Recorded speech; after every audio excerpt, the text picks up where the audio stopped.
Assalamualaikum warahmatullahi wabarakatuh. Perkenalkan, nama saya Rahayu Trianti dari kelas B11 dari Prodi PGSD. Di sini saya akan menyampaikan materi saya tentang pendekatan pembelajaran. Yang pertama ada pengertian pendekatan pembelajaran. Pendekatan pembelajaran adalah ide atau prinsip cara memandang dalam menentukan kegiatan pembelajaran. Pengertian pendekatan pembelajaran menurut para ahli. Yang pertama ada menurut Gulo. Pendekatan menurut Gulo adalah sudut pandang kita dalam memandang seluruh masalah yang ada dalam kegiatan belajar mengajar atau pembelajaran. Sudut pandang tersebut menggunakan cara berpikir dan sikap seorang pendidik dalam menyelesaikan persoalan yang dihadapi dalam kegiatan pembelajaran. Yang kedua ada menurut Sanjaya. Sementara itu, Sanjaya berpendapat bahwa pendekatan pembelajaran dapat diartikan sebagai titik tolak atau sudut pandang kita terhadap proses pembelajaran. Yang ketiga ada menurut Wati, yaitu pendekatan pembelajaran dapat diartikan sebagai titik tolak atau sudut pandang guru terhadap proses pembelajaran yang ditunjuk pada pandangan tentang terjadinya suatu proses yang bersifat masih sangat umum. Yang kedua, ada ciri-ciri pendekatan pembelajaran. Berdasarkan pengertian-pengertian di atas, dapat ditentukan beberapa unsur penting yang membedakan pendekatan dari konsepsi pembelajaran yang lain, yakni merupakan sebuah filosofi atau landasan, merupakan sudut pandang, serangkaian gagasan atau mencapai tujuan tertentu, jalan yang ditempuh untuk menyampaikan pembelajaran. Pendekatan merupakan sebuah filosofi atau landasan sudut pandang dalam melihat bagaimana proses pembelajaran dilakukan sehingga tujuan yang diharapkan tercapai. Ketiga, ada jenis pendekatan pembelajaran. Pendekatan dalam pembelajaran secara garis besar dapat dibagi menjadi dua jenis. Yang pertama, pendekatan teacher-centered, yaitu pendekatan ini pembelajaran berpusat pada guru sebagai seorang ahli, memegang kontrol selama proses pembelajaran dalam aspek organisasi, materi, dan waktu.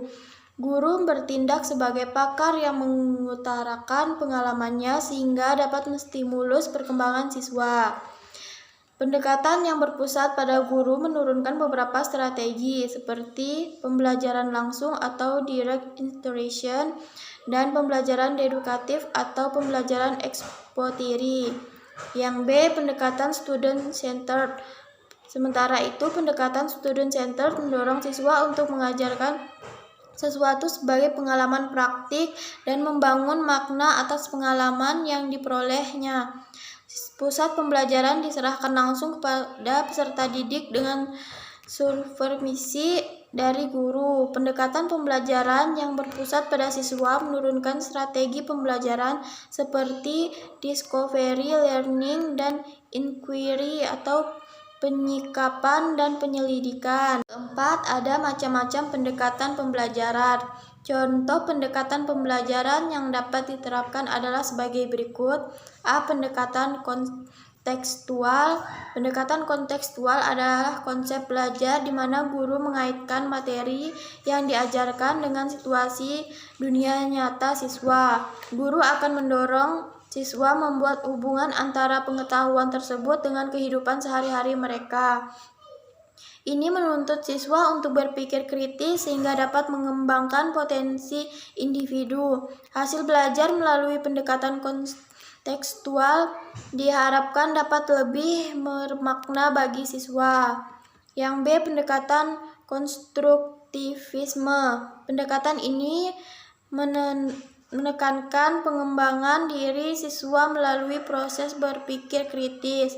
Jadi, guru tidak akan mengajarkan kepada siswa bagaimana menyelesaikan suatu persoalan atau mengatakan benar dan salahnya suatu jawaban.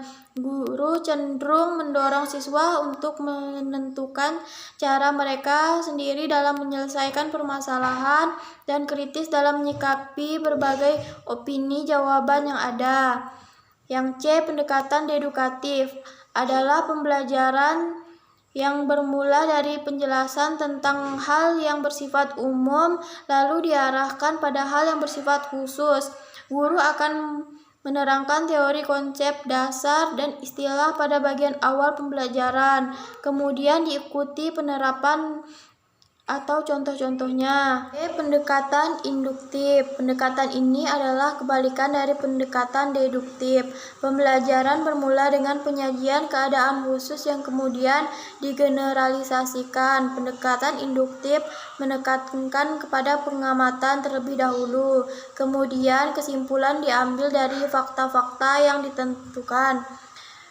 Filsuf Inggris Francis Bacon menghendaki agar penarikan kesimpulan didasarkan dari faktor konkret sebanyak mungkin. Yang E, pendekatan pemecahan masalah atau problem solving. Siswa didorong menggunakan pengetahuan serta keterampilan yang sudah dimiliki untuk diterapkan pada pemecahan masalah yang jarang ditemui atau masih belum dikuasai. Pembelajaran dengan problem solving ini bertujuan agar siswa dapat menggunakan pemikiran seluas-luasnya.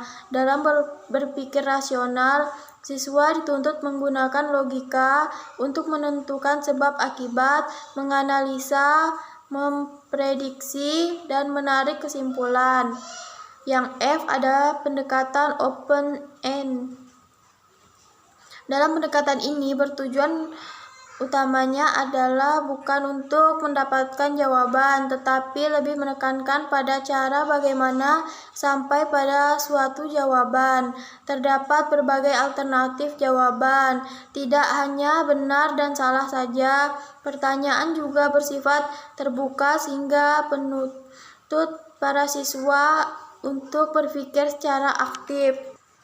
Yang G, pendekatan proses. Dalam pendekatan proses, guru memberikan kesempatan kepada siswa untuk ikut menghayati proses penemuan atau penyusunan suatu konsep.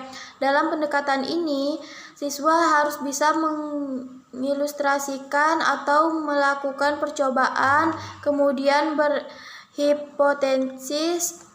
Pendekatan ini penting untuk melatih daya pikir psikomotor serta didik. Yang H, pendekatan saintifik. Pendekatan ilmiah mendorong siswa untuk belajar melalui tahapan saintifik. Pendekatan saintifik dalam kurikulum 2013 menggunakan 5 langkah, yakni mengamati, menanya, mengumpulkan data, mengasosiasi, dan mengomunikasikan. Yang terakhir, nomor 5, fungsi pendekatan pembelajaran. Berikut ini tujuan sekaligus fungsi dari pendekatan pembelajaran, yaitu yang A, menjadi penilaian sekaligus mengevaluasi hasil-hasil dari pembelajaran yang telah dicapai sebagai pedoman umum dalam menyusun tahapan pada metode pembelajaran yang akan digunakan, menunjukkan garis-garis rujukan dalam perancangan pembelajaran, menganalisa masalah-masalah yang terjadi pada saat pembelajaran, dan membantu dalam penilaian dari hasil penelitian dan pengembangan yang telah dilakukan. Sekian hasil dari presentasi saya. Mohon maaf jika ada salah kata dalam video saya. Saya ucapkan terima kasih. Assalamualaikum warahmatullahi wabarakatuh.